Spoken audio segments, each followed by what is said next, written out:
ದಕ್ಷಿಣ ಕನ್ನಡ ಜಿಲ್ಲೆಯಲ್ಲಿ ತೀವ್ರ ಮಳೆ, ಅನೇಕ ಕಡೆಗಳಲ್ಲಿ ಗುಡ್ಡ ಕುಸಿತ ಹಾಗೂ ಮಂಗಳೂರಿನ ಉಳ್ಳಾಲದಲ್ಲಿ ಸಾವು ಸಂಭವಿಸಿದ್ದು, ಘಟನಾ ಸ್ಥಳಕ್ಕೆ ವಿಧಾನ ಪರಿಷತ್ ಸದಸ್ಯ ಐವನ್ ಡಿಸೋಜಾ ಅಧಿಕಾರಿಗಳ ಜೊತೆಗೆ ಭೇಟಿ ನೀಡಿದ್ದು, ತಕ್ಷಣ ಕಾರ್ಯಪ್ರವೃತ್ತರಾಗಿ ಗುಡ್ಡ ಕುಸಿತ ತಡೆಯಲು ಕ್ರಮ ಕೈಗೊಳ್ಳುವಂತೆ ಅಧಿಕಾರಿಗಳಿಗೆ ಸೂಚನೆಯನ್ನು ನೀಡಿದ್ದಾರೆ. ಮಂಜನಾಡಿಯ ಮೊಂಟೆಪದವು ಪ್ರದೇಶಕ್ಕೆ ಭೇಟಿ ನೀಡಿದ ಶಾಸಕರು ಅಧಿಕಾರಿಗಳಿಗೆ ಸೂಕ್ತ ನಿರ್ದೇಶನ ನೀಡಿ ಯಾವುದೇ ಜೀವ ಹಾನಿಯಾಗದ ಹಾಗೂ ಮುಂಜಾಗ್ರತಾ ಕ್ರಮವನ್ನು ತೆಗೆದುಕೊಳ್ಳಬೇಕು ಅಂತ ಸಲಹೆ ನೀಡಿದ್ದಾರೆ. ಕನ್ನಗುಡ್ಡೆ, ಮಂಗಳದೇವಿ, ಶಿವನಗರ ಈ ಪ್ರದೇಶಗಳಿಗೆ ಭೇಟಿ ಕೊಟ್ಟು ಅಪಾಯದ ಸ್ಥಿತಿಯಲ್ಲಿರುವ ಮನೆ ಮಂದಿಗೆ ಪುನರ್ವಸತಿ ಒದಗಿಸಿಕೊಡಬೇಕು. ತುರ್ತು ಪರಿಸ್ಥಿತಿ ಇದ್ದಲ್ಲಿ ಜನರನ್ನ ದೋಣಿಗಳಲ್ಲಿ ಬೇರೆ ಕಡೆ ವರ್ಗಾಯಿಸಬೇಕು ಅಂತ ತಿಳಿಸಿದರು.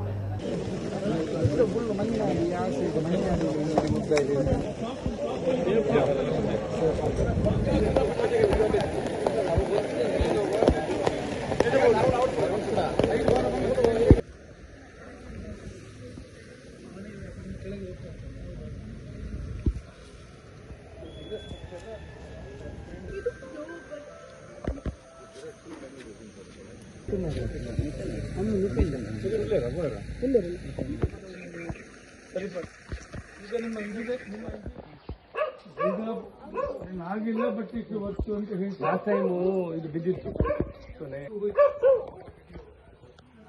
ಇದು ಕೆಳಗಿಂದ ಇಳಿತಾ ಇದೆ ನೋಡಿ, ಇದು ಇದ್ದ ಕಾರಣಕ್ಕಾಗಿ ಇಷ್ಟಿದೆ. ಇದನ್ನ ನಿರ್ಲ ಜಾತಿ ಸ್ವಲ್ಪ ಎಲ್ಲ ಬೆಳೆದಾಗ್ತದೆ.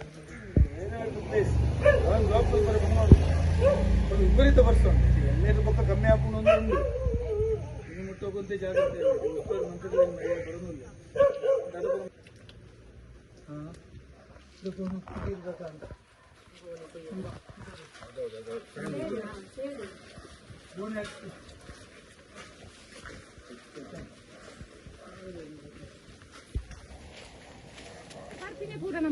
ಹಲೋ ಮಿತ್ರ, ನಮಸ್ತೆ.